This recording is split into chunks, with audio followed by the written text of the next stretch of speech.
What's up, beautiful PHP family? How everyone is feeling today? Excited to see you all. It's been in a minute. I know, dude. I know, This stuff requires setup. It's a bunch of setup. How you doing? Developed by Josh, Sheely, Jan Rodriguez. Nice to see you again, dude. How you feeling today? Pikizor, how you doing? Agent, how you doing? What's up, dude?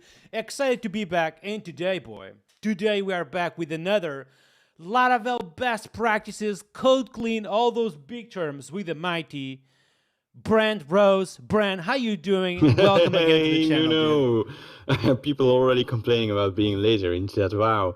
But we're here. We made it. I'm so glad to be back, Nuno. Actually, I want to tell you, this is the very last thing I do after this live stream.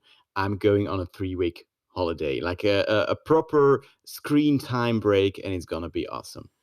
Oh, that's absolutely cool.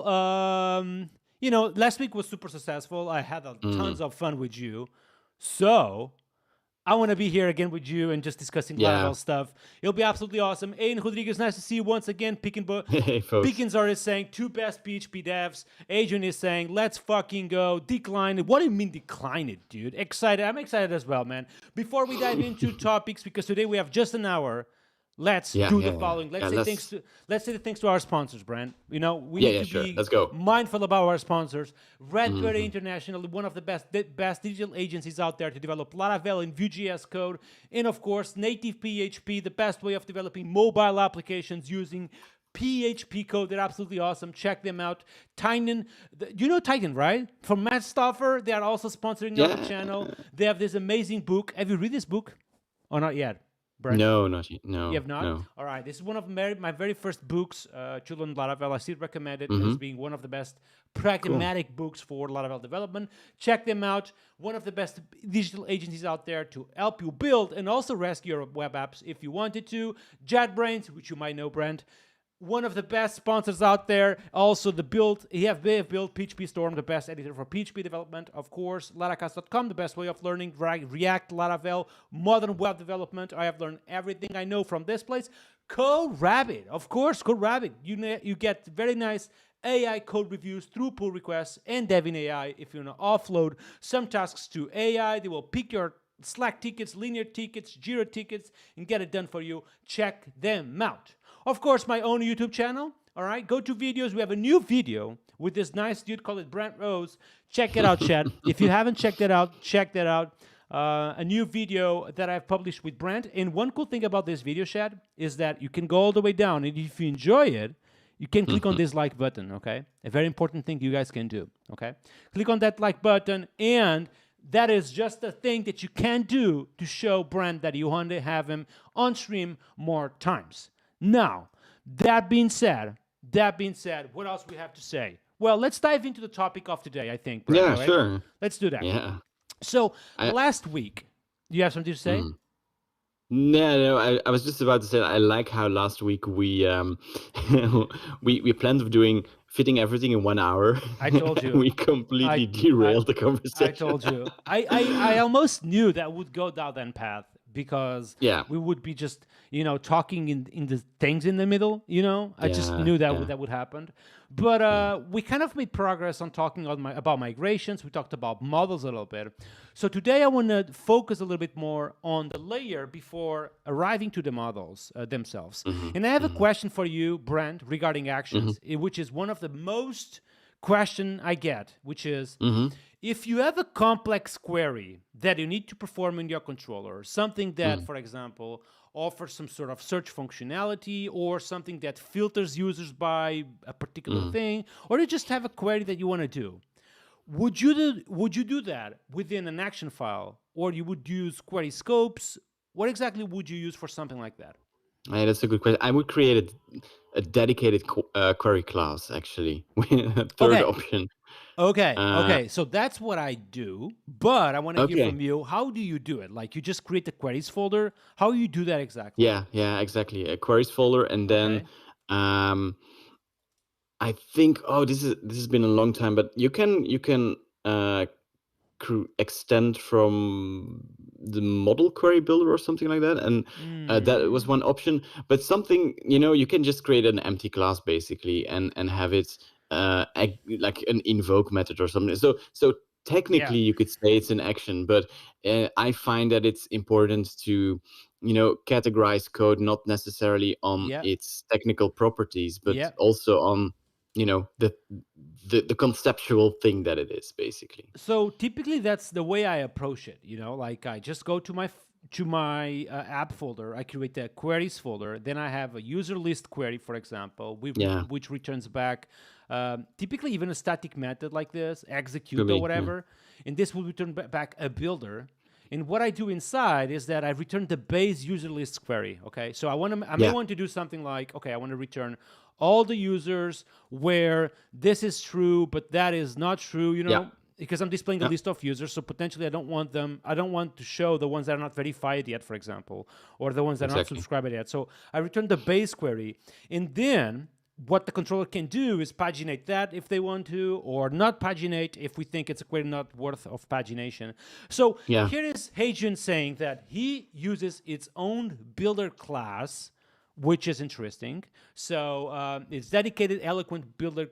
Let's open this article real quick. I think we can do that. All right, I'm gonna minimize this and open the Safari real quick. Bam, here we go. So Agent just sent me this article right here, which uses scopes for this kind of shit. Are you a big fan of scopes? No, not really. But I think this is the how to not do it, and then later down the blog post, it's showing the problem here, and then it will, like extend builder. That was what I was talking about as well. That's what I used to do. But it's very similar to what you were doing actually. So you are saying that instead of doing app queries, you have an app builders, and this will be the user builder. That's what you mean? The thing with names is that I like them to be explicit. So builder can mean anything. Can be a form builder, can be a query builder, can be, I don't know. It happens to be called builder in Laravel, but on a project level, I then like to still, to me, they are query builders. So I just had a folder query builder, basically. Interesting. And I guess like the big TLDR of this story is that you don't have anything under actions that do not mutate the system, correct? So if you have something that will not eventually mutate the system, it's not an action immediately, correct? Well, depending on the scope, of course. I mean, like the kind of project usually determines how far you have to go in pulling things apart. There are times where putting everything in controllers is fine, but there are also good reasons to pull code more into separate components that are easily testable, that are more running in isolation. But don't do this for your average blog. It all depends. That's with everything in code, right? It all depends. So I think it's good to say that the things we're talking about today are about like larger projects, projects at scale. And it's good to keep that in mind. One really cool thing about this, by the way, Nuno, that you have this execute method, or you have a builder method that extends, a builder class that extends from builder. The cool thing is you can add methods on that as well to kind of configure it, to have before you actually build the query. So you can set it up, and that's why I usually don't go with the static route. I create a new user list query builder, because it's actually not a query. It builds the queries that's getting executed, right? Right. And then you can chain methods here if you want to have like really this dynamic builder class, which can be useful if you're dealing with really complex queries, and to consolidate all of that into one class. And then testing actually becomes really simple as well, because the thing you need to test is just the query that's being built. You don't have to execute it to the database. You can just compile that query to SQL and then make assertions based on that text, which makes testing a bit easier as well. Your call ends in 15 minutes, Nuno. Wait, what? It does? It does. Oh no! I guess I'm gonna call you back. I guess. We still have 15 minutes. Yeah, it's all right. So we'll do a short break. So one thing is that people are saying that actions are mutations. One thing, though, that I also use actions for is that imagine that I need to generate a user slug. And that won't end up mutating the system, but just returning back the generated slug, for example. I kind of also place that within actions. So I would have here an action that says the following: generate user slug. You know what I mean? And that could be reused in multiple places that I may need to generate the slug for. Yeah. If we're talking about like a proper CQRS setup, which might even be overkill for many large Laravel projects, but CQRS talks about the idea of separating commands and read models, right? So it's only one way communication. So either you're doing things, you're making changes to the system, or either you're reading data out, and that's all pushed onto a bus that can have middleware in between, that can be executed asynchronously. It's with like I think we mentioned events last stream as well, where we're talking about messaging and how just the concept of messaging in general, whether it are events or commands or queries, they add flexibility, but also a lot of complexibility. Hmm. And you don't have to go all the way if you like, if that doesn't balance out for the scope of your project. And that's something that I like about actions, especially that they kind of make it simpler. There's no command bus in between. Like you mentioned the last Yeah, stream as well, like these self-handling commands, self-handling. right? Yes, yes, yes. Um, and for many projects, that's good enough. You don't need a command bus for many Laravel projects because Dude, the self-handling actions will get you there. I was wondering the other day. I dreamed about this, dude. Like, As you do. where did the name action like was born? You know, like Yeah. that, because I do know for a fact that it didn't came like 15 years ago, because back then it was called it like command or Yeah. Yeah. you know, they have different names for this kind of stuff. I think Ruby have a different name as well, Rails I Mm, mean. But the action name, I'm pretty sure got popularized in the Laravel world, chat. Okay, in the Laravel world. yeah, for sure.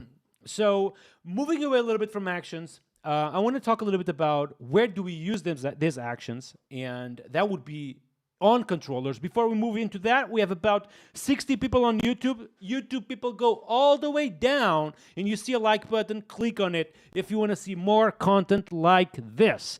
Controllers, how far you go with a CRUD by design, Mr. Brand Rose? Like, how far do you go with controllers only having store, index, and Mm. kind of all those 7 methods? Do you go down that path like hardcore or not really? That is such a good question. Actually, I used to go one step further and have single action controllers with just one invoke per No control. good, no good. That's too much. That's too much. By the That's way, too much. chat, are you guys doing CRUD by design or not? Write in the chat yes or no. We want to hear from you. Tell me, Brand. Tell me. Yeah, these days, I am not that strict with it anymore, but Mm-hmm. that's because of the projects that I'm working on these days are smaller compared to the things I was working on before. The largest Laravel projects I worked on, we definitely did credit by design Uh because it huh. just gives you. I think we talked about consistency, like code consistency in last Yeah, stream as well, like how important it is it just is. to Yeah. know what to expect. And you mentioned like you want a request object there to be the first or the last parameter. I don't remember, but Yeah. just Yeah. having that consistency throughout the whole code base at scale is just it's such an asset because you don't have to think that much about oh yeah but it's a bit different here then it's a bit different there. You don't have to worry about that. And so that to me is the biggest pro argument for this CRUD controller approach.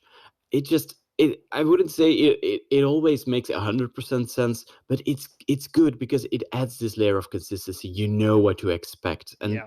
you know it's just if you can optimize these kinds of things, you can actually focus on the things that matter, and you don't have to worry about oh what should I name this method again. Especially in projects where you have hundreds, maybe thousands of controllers, you Oh yeah. don't want to deal with these kinds of So details. there is There are on the chat there is multiple people talking that they like the invocable controllers. I want you ah guys to be wait. I want you guys to be more explicit on that opinion. Like, do you go 100% on invocable controllers, or would you go with invocable controllers only when you need them? And I'm gonna actually tell you here, Brand, where yeah would I go with invocable controllers? So, for example, user controller, there is clearly a way of starting a user on this system, clearly a way of destroying a user on this system. Okay, so mhm, for me, this is kind of obvious that it should be CRUD by design. However, if I'm exporting a user, let's say we offer a functionality, which is the case on this starter kit, where the user can click on the button and export his data within the yeah system. yeah So it doesn't make sense to be create because it's a post request, but store doesn't make sense either because I'm not storing the exportation. I'm just literally downloading a yeah file. So yeah for me, those are the cases where it's kind of telling me, the code is screaming at me that this should be an invocable action. I am invoking the user export action yeah almost only. So that's my preferred way, is that I go with CRUD by design, but I hmm fall back into invocable if the code is screaming at me that there is no actually CRUD that could be yeah used around this. What do you think about my approach? I'm completely with you these days. Okay. I mentioned I did like invocable controllers everywhere. This was a couple of years ago. It was a phase. The thing with once you introduce actions, your controllers become so slim that it's not really a problem of having multiple controller methods within that same class. One thing, that really like I cannot deal with. You Yeah, you tell me. showed your user controller there with a destroy method, and Yeah. I know it's to log out the user, right? Because it's destroying not the user but the user session. So in my mind, this should be the user Oh, session no, no, no, no, controller. no. That it should be definitely the user session controller. Like, what is that? But you also have a session controller, Oh, no, no, so no, no, no, no, no, no, no, no, no, no. Incorrect. So what I'm it doing actually here, just yeah. yeah, it does Oh, it call does. the Okay. delete user action, Yeah. but as part of Okay. the So no, controller, we'll this makes log out the sense. user. This makes a lot of Yeah, sense. yeah, Yeah. yeah. So Okay. Then I have a session controller, which if you call destroy, will destroy the current session, yeah. which is exactly what's happening Perfect. here. Okay. And this Okay. will call the action delete user. But before doing Yeah. that, it does log out the user, invalidate, blah, blah, blah, blah, blah, blah. It is Yeah. questionable, though, that this probably should be here. But that's what it does. I'm proud of Okay. it. I'm Yeah. proud of this one. You could say that it might also be a side effect of the action itself, but okay, it's However, like fine. that's actually a good question because for Mm. me, like actions should be independent from the HTTP layer. So Yeah, yeah, if I yeah. have something action specific, typically means that it relies on the request object. Yeah. It means that it should be done before the action in on the controller itself because the controller is responsible for the HTTP layer. And within the action, I mean, you can jump into that real quick. Bam. Within the action, I'm going to actually perform the stuff that deletes the user.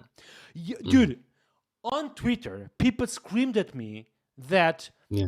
this thing right here is not atomic, and it's not, by the way. So I'm deleting Okay. the user avatar, and if Yeah.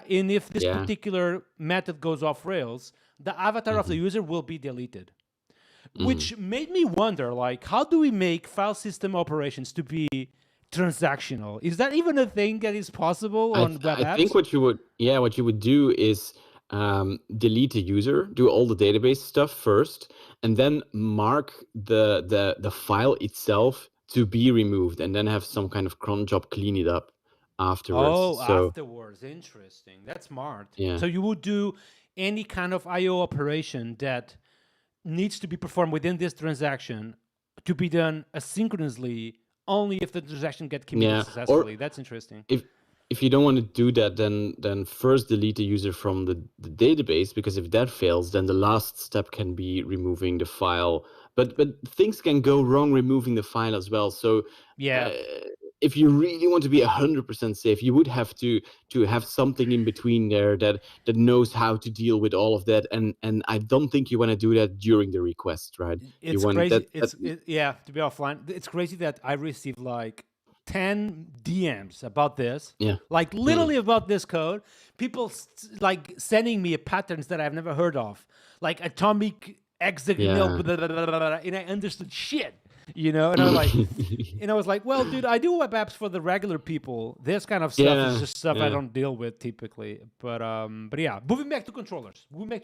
Okay. Right, Nuno. Before moving on, maybe we should like fix our Google Meet call, because it's gonna end in 5 minutes. So then we don't Okay. have to worry about it anymore. Should I just? But we're- I will send you another link. Chat. We are going to be on pause for 30 seconds. Stay there. Catch you in 30 seconds. Boo-boo-boo. Bye-bye.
Boom! And we are back. Google Meetup situation fixed. We have a lot of messages here. Maybe we want to spend some time reading them. Fabrice Code is saying the following: download user export controller for the invocable one as an opposite of this one. So I have user export, and he's telling me that the controller name should have been download user export controller. Naming is such a hard thing, like especially when naming something this difficult. Everyone has a different opinion how things should be named.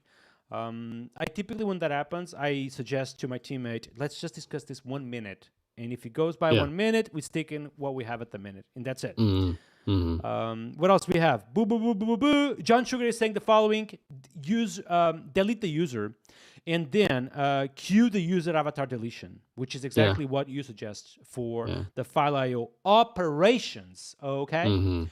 Naming things is hard. It can getting to recognize those names to be patterns is even harder. I do agree with you, and a lot of people saying that they go cruddy by design in invocable controllers if does not fit. You guys switch it, please. Yes, we did. That was intentional. We were trying to see if you guys are paying attention. Controllers, I want to speak with you, Brent, about form requests. Okay, and I have a very controversial opinion on this one. Okay. Form requests. Go ahead. There is something I always do that nobody does, which is setting the minimum expectations for literals. One example is when you're validating a string about a name, a lot of people just focus on setting the one that matches the database maximum number of characters. Okay. Right. However, in my opinion, validation of attributes through form requests go a little bit further than this. Question number one: does it really make sense to have a name with one single character? Probably not, right? So what I always do, you know what I mean? There actually is someone. This was an article a while ago with someone with the letter A. Don't tell me that someone is as just their letter. name. No way. Letter A, and they actually had so many trouble going through airport security and stuff like that because of these kind of. But in general, I agree. I would say with name might be min one, because zero would also like zero wouldn't make sense, right? But that required is already validating that, I reckon. But with email and message, for example, setting min here is Developed by Josh. Thank you so much for becoming a premium sponsor of my channel. You are absolutely awesome. By the way, chat, in case you don't know me, my name is Nuno Maduro, PHP and Laravel developer. I love what I do. And today I'm here with Brent Rose, developer at JetBrains, a legend of PHP, and we are discussing clean code in Laravel, walking through by controllers from requests. And right now we are discussing how exactly do we validate form data. And Brian, you just said that, for example, the name might not be a good example because someone may be named X, apparently, or Z. Oh, yeah. That's the first time I hear about this, by the way. Regardless. I'm curious, what would you define for min here? Like 3, that would be your minimum for names. Yeah, that's what I do on Cloud, for example. Minimum name, 3 for everything. Application name, And I also validate the maximum. So I know that on a database, the maximum is 255. But let's be realistic. Does it make sense, for example, an application name that has 255 characters? Maybe not. So let's go with 50 or 80, Let's give a minimum sensitive default to make sure names have some sort of thing that fits the UI to everyone without actually having to bug the designer, to be careful about everything. So that's what I do typically. Okay. So Juanito is saying that his name is A space Smith, which is interesting. I think he's joking, by the way, because I know him from my streams, and he already said he was called Juan. So Juanito, you okay.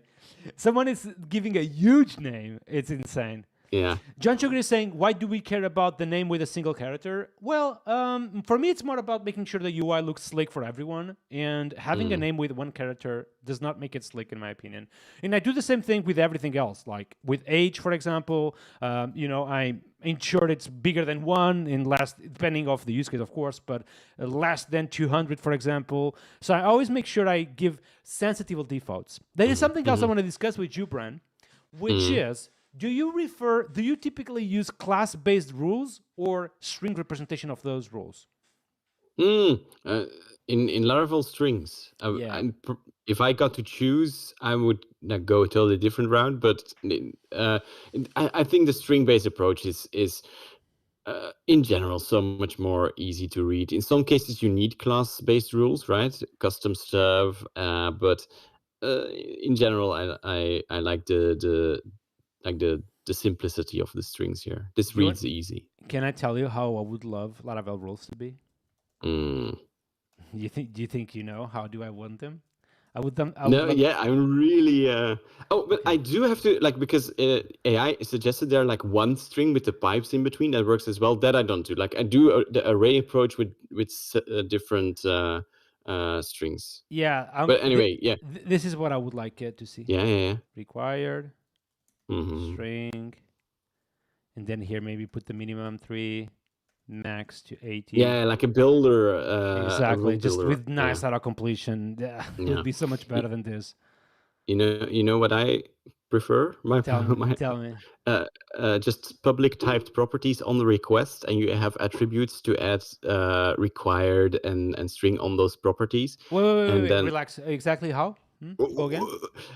just scroll up to the top of your class, go away from this rule method, and just Mm-hmm. add over here public string. Oh, public string name, for example, and then Yeah, you would and then you just add an attribute, like for example, I don't know, min, and you provide or and length, for example, and then min max as named arguments, so something like that. minimum 3, max 100, for Yeah. example.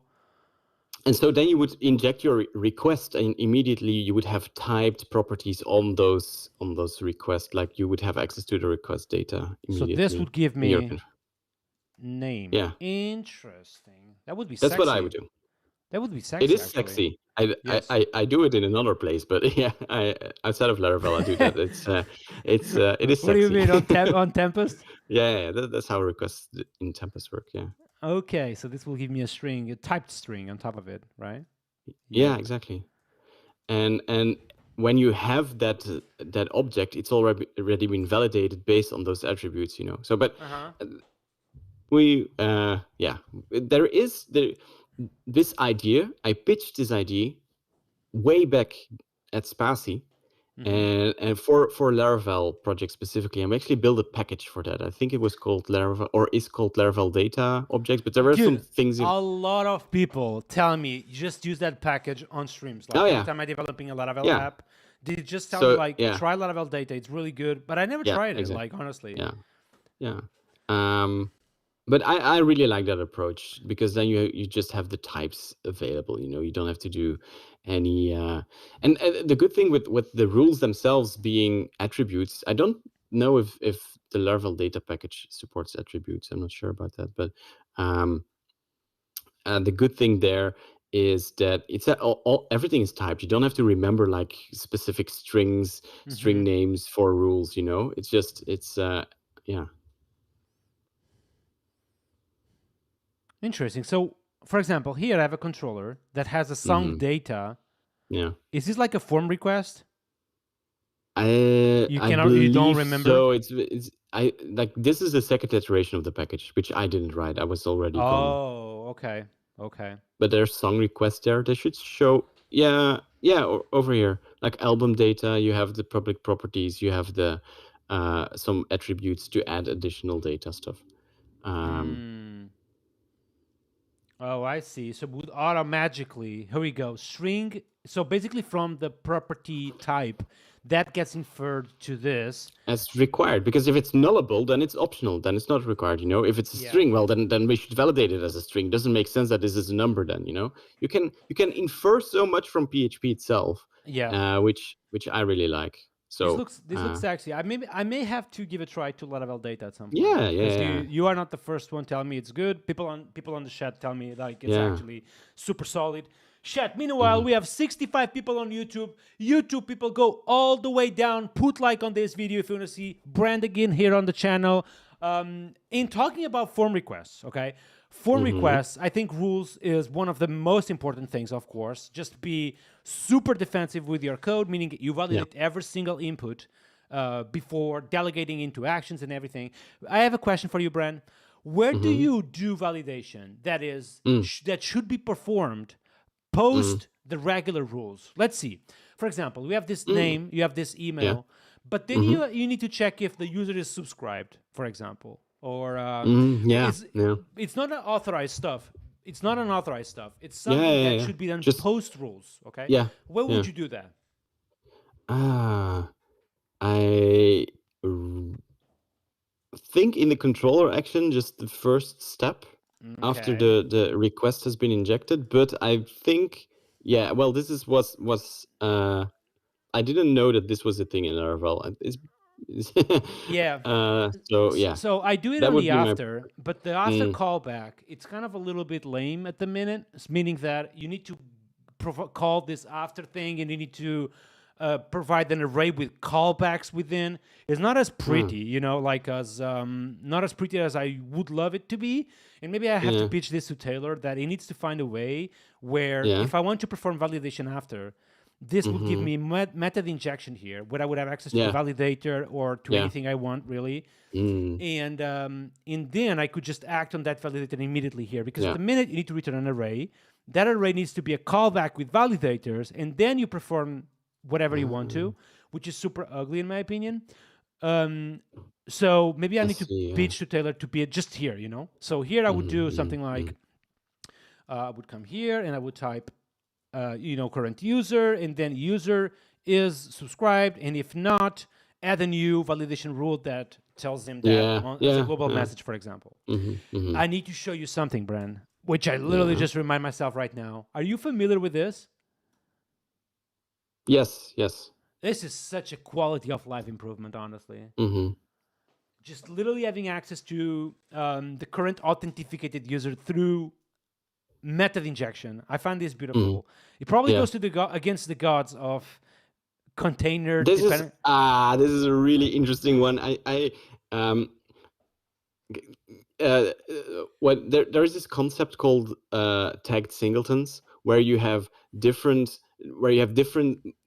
user singletons in your container or whatever kind of object, and you can assign tags to them. So basically, instead of just using the class name as the singleton's ID, you combine a tag with them. And so current user is basically a shorthand for that. And I wrote a blog post about this just in general. People were getting so angry with me, like, oh, no, this goes against all the rules. And I'm like, yeah, it could be, but it's super useful. So I'm going to keep doing it. Doesn't matter. Yeah. I know I saw Aiden is here in chat. He really doesn't like it, but I'm like, it's super useful. I don't really care. But why does, like, what is the exactly problem? Like, Yeah, Aiden, what is your problem? Tell me. so But I assume the current user gets injected upon request, and he gets diatraded or whatever that is called from the container on request sent, basically. So within yeah. the request cycle, the user will always be on the container, or the current user Yeah. will always be in the container. Which for me, it's okay. Yeah, the main argument is that you're tying your user over here, tying it very directly to the container, because you now need to know that current user thingy. So if you were to invoke this method just outside the container, and you would could inject anything you want, and you would skip this current user requirement. It's not like part of the type. It's an attribute, right? Yeah. So, and that was the main argument against it. I don't mind. I think this is super useful. Super useful, especially because we never got on Laravel the request being typed. So every single time we would do something like this request user, this could return like the user all nullable, which doesn't play well with PHP Stan. So super happy about this addition, and I'm using it all the time. For example, here I'm exporting the user data, and I can just immediately have access to the user, and also access to the action itself, which calls, receives the user as an argument. Beautiful stuff. And one really cool, interesting thing about exporting data is that I can use this method called a delete file after send, which is interesting. So the user is able to delete, to download the file, and Laravel automatically detects that, okay, the user already downloaded the file publicly, so I can delete the file. Also, an interesting thing here is that I'm using, and this might be obvious for you, but it might not be obvious for everyone, when having data on the public bucket potentially. Something Yeah. you can do is use this UID to make sure the file cannot be guessed outside. And in this case, it's equally deleted after send, which adds an extra layer of security in the sense that once the file is deleted, it's downloaded, it's just gone from the system, which is interesting. Moving forward, so we talked about controllers, we talked about form requests. I guess middleware is not something really worth our attention unless you have something to mention here, Brent. I don't have a single one here actually. I think just in general the middleware pattern is such a powerful thing. Like people don't realize it. We in Laravel you say middleware and you think about HTTP requests, but basically everywhere where you have some kind of bus you can put middleware in between. Like you could make it so that the event bus has middleware, a command bus has middleware, and that ability to hook in between somewhere from the outside is just, it's so powerful. You can make CLI requests have middleware, for example, and inject a middleware that checks whether you're running a command in production, and if you do, it adds a warning or an extra like a confirmation message, something like that. Just middleware in general is so great, so great. Yeah, I agree with you. I also agree that middlewares are super interesting to allow you to hook stuff before or after, which is super interesting. So not a lot of people know about this, but something you could do here is fetch the end response like this, and then potentially, say something like, okay, I'm going to set a different header on the response, for example. Yeah. Not this one, hopefully, but I think you know what I mean. Like you can set other stuff on the response before actually sending the response back. So you can effectively hook stuff before or after the request being done or processed, let's say. You can also do other stuff like injecting the current user on the container, which is pretty much probably what Laravel is doing behind the scenes. By the way, just if you ever want like this kind of code kata or just something to challenge yourself with, implement a simple, doesn't matter what kind of bus, but event bus is the easiest, but implement it with middleware. Just write it from scratch. It's super interesting to do that, and it's a super cool exercise. If you ever want to do that, if you want like a challenge, implement an event bus with middleware. It's super cool. John Sugar is saying the following: I think the console class also have middleware in Laravel, not only HTTP. So yeah, we have jobs. Oh, really? Okay. Yeah, but there is also jobs with middlewares. Jobs, that's it's not super used, I think, but it's also something people can do. Cool. ADKC is saying the following: an argument against tagged singletons is too long for the live stream. For a live stream chat. That said, that's true. That said, it would be good use case for a context class, I think. David Manassa is saying the following: how do you handle a service that requires the authenticated user, knowing that it can run either synchronously or on the background job? The way I would do it is that I would have a job class. So here, I would have a job class that receives the user model as an argument, as a constructed argument. Keeps track of that. It keeps track of that. So I would never use the current user container class there. No, which I don't even know if it doesn't works, exist. No, it wouldn't, because that current user is set based on the HTTP request, the session basically. So it wouldn't work in exactly. So it'd be just a regular argument, and then you could execute the service with that given user. That's the way I would do it, at least. David Manassi is saying the following: how can I fetch a user in services without having to check either it's a job? So you wouldn't, again, from the job class, you would call the service and you accept the user as an argument instead. Yeah.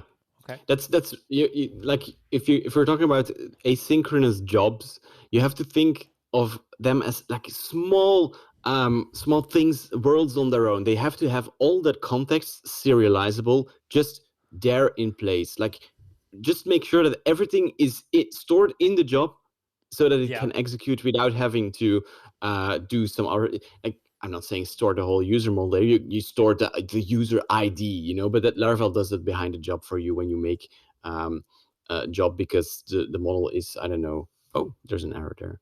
It's not me.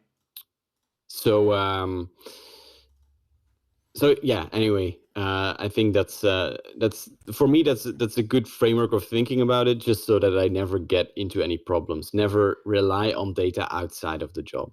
And there is something interesting on Laravel that you can use to mitigate if the user gets deleted meanwhile, for example, which is this property. I think it's a property or a method or maybe like an interface, but there is Yeah. something that allow you to delete models or ignore job if the models are deleted, which we use all the time Oh, really? in our Okay. projects. Yeah. So what this will do is that you just type deleted it's something like this. Yeah. And what Yeah. happens is that Laravel, before executing the job, will see, well, I see that I am injecting a user class here. Is that Interesting. user already deleted? And if yes, it will just ignore this job because the user does no longer exist. Yeah. So I use that all the time. There's multiple things I do on jobs. Now talking a little bit about jobs, you know, like I have multiple interfaces that I use by default. Probably they should have been an example here that uses all of those examples. I typically like to keep the number of tries to 1. This is important, by the way. When I do Laravel jobs, I always like to have the tries of a job always to 1. Interesting. Yeah, unless it relies on the HTTP layer, in the HTTP layer, like a service API, for example, and they may be down, and I want to try after Yeah, a okay. few. Yeah. You know what I mean? But even Okay. that, if I'm being rate limited, I want to get back the others of the rate limiter and just release the job to actually when I get unrate limited, for example. Right. I Yeah. feel like when you go to a job class and you see something like this, that's a red flag. Like it's something is odd here, you know. Like when you see something like tries 60, for example, you know, that screams to me this. Yeah, for Screams to sure. me Yeah. flaky, screams to me works sometimes. Mhm. You know. Mhm. So I always try to avoid tries bigger than 1. Yes. Anything you would like to mention on jobs, or that's it, I guess? I guess that's it. Yeah. Yeah. I would just mention one thing. Okay. I Okay. would just mention one thing. A practice that I've been doing recently is Mhm. this. So on Laravel, you can ensure that you give a specific key to a job. So if there is other jobs with that key too, which I cannot remember the name of that method. I think it's called unique ID. I might be mistaken, but there is a method which says the following. This class is represented by this given string. Okay, let's imagine, for example, user1. Okay, and if Yeah. there is other job with this key, I want that job to be delayed until this key is gone from the cache. Okay, so Ivo Freire is telling me that the method name is unique ID. Interesting. And Adrian is telling me that the delete job stuff is actually delete when model's missing. Okay. Okay.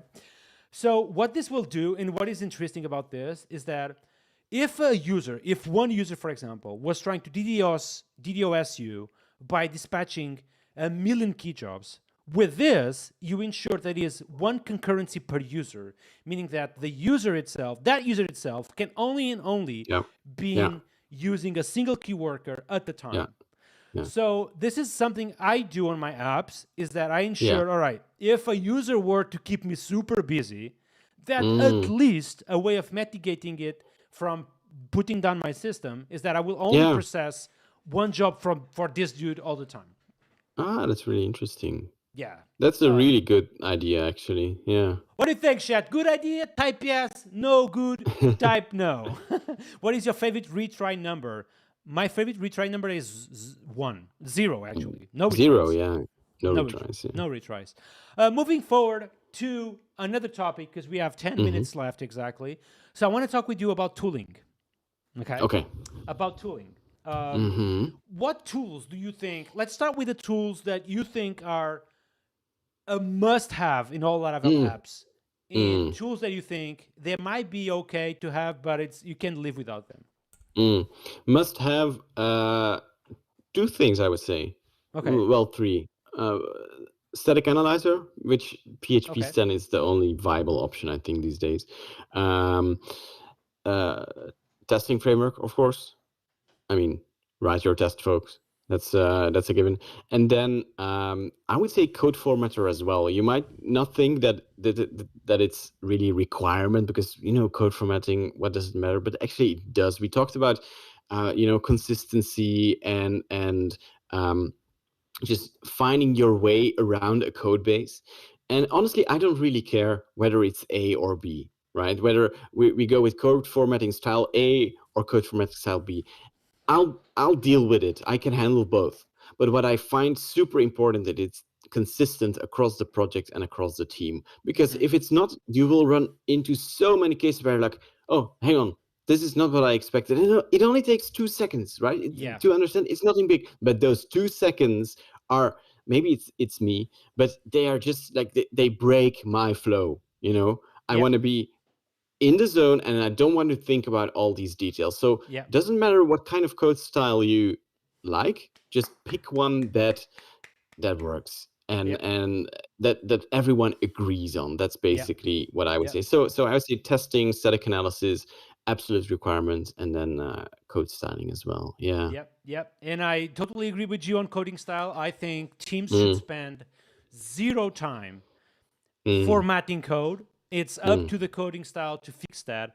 On top of it, something I always try to make sure is that if a Yeah. team is debating if we should use the query method or not, Mm, better. If we find a user model, like for example, imagine I'm reviewing code and I find a yeah. user model using the query method and another user model not using the query method, Yeah. that's a Yeah. problem from the coding style, from Yeah. the tool itself.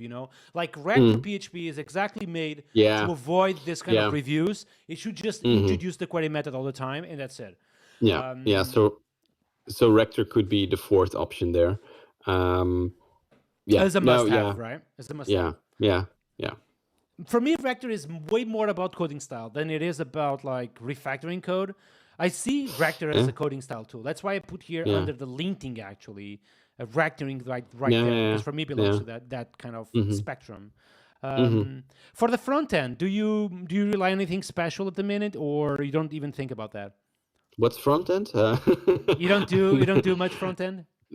No, it's. I think we have some linting there. I don't know. Is Enzo in chat? He knows, but yeah, no idea. But I Okay. would say the same. The same. Like TypeScript, of course, is like a must.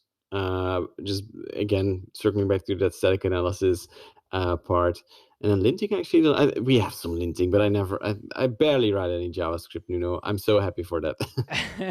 By the way, chat, we have 83 people on YouTube, but only Woo! 47 likes. Unacceptable. That's literally half of it. Chat, just look at me. You see me right now?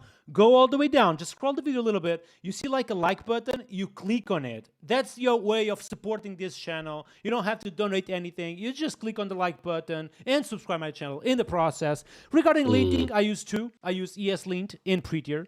Don't Yeah. ask me why these tools are not the same ones, but behind the scenes, you can see Prettier as Pint and ESLint as Rector PHP, because ESLint does some sort of Okay.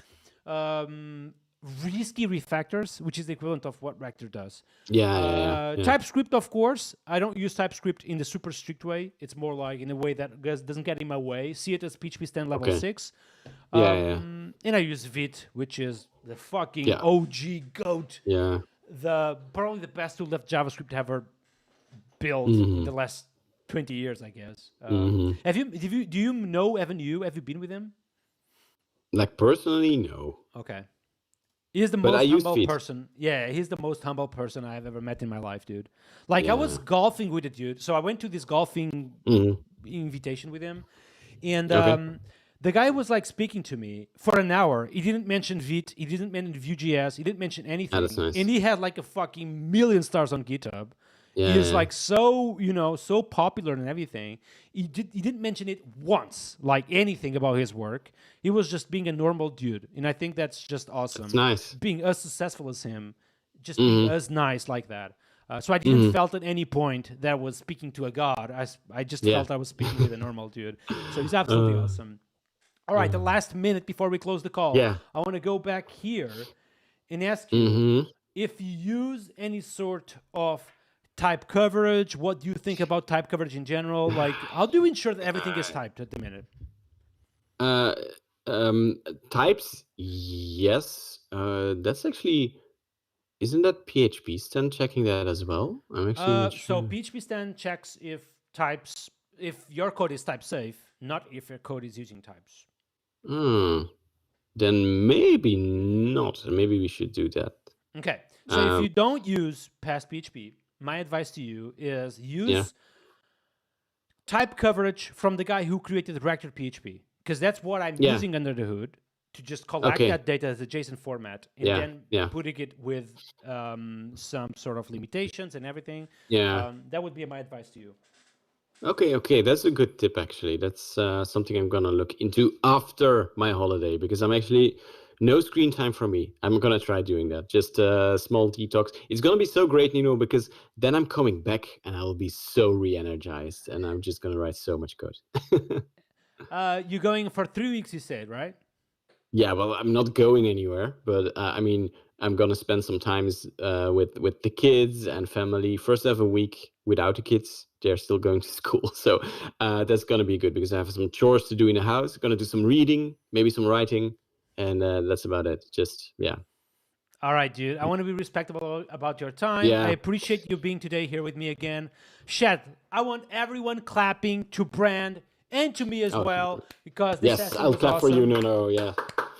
This was good. This was good. There's, No, I do have one more question though. tell me. If permitted, I am happy to join you once again in the new year. I think that we have some more things to talk about. So if you want to, and if the people in chat want to as well, In the new I'm happy year, to join again. you mean in like New Year's Eve or you mean next No, year? no, like in 2026. Yeah, I have absolutely. other plans for New Year's Eve. Absolutely. Shad, I do have exciting news for you all. I'm going to fly my brother to Laracon, India. We are going to do some in real life streaming. That means fucking having the camera on all the time, on taxis, on hotels during my trip to India. It will be awesome. That is happening end of January. I'm also like traveling during this Christmas time, so I still need to figure it out how I'm going to do streaming over there. If I'm going to just focus on videos, I need to understand how I'm going to do this. But meanwhile, so I'm gonna be back next week, Monday and Wednesday at least, on my channel as usual. I'm gonna try to make a video during this weekend. Brent, thank you so much for being on that side. Once Thanks for again, having me. you are absolutely awesome. I would love to be with you. Shet, catch you guys next time. I'm gonna rate someone on Twitch. Let me see real quick that situation. Boo, boo, boo, boo, boo, boo. I have a new phone. Did you know that, Brent? No. Yeah, I got Is the it a new nice one? iPhone. It's the new iPhone. It feels like the last one I had, but Yeah. Yeah.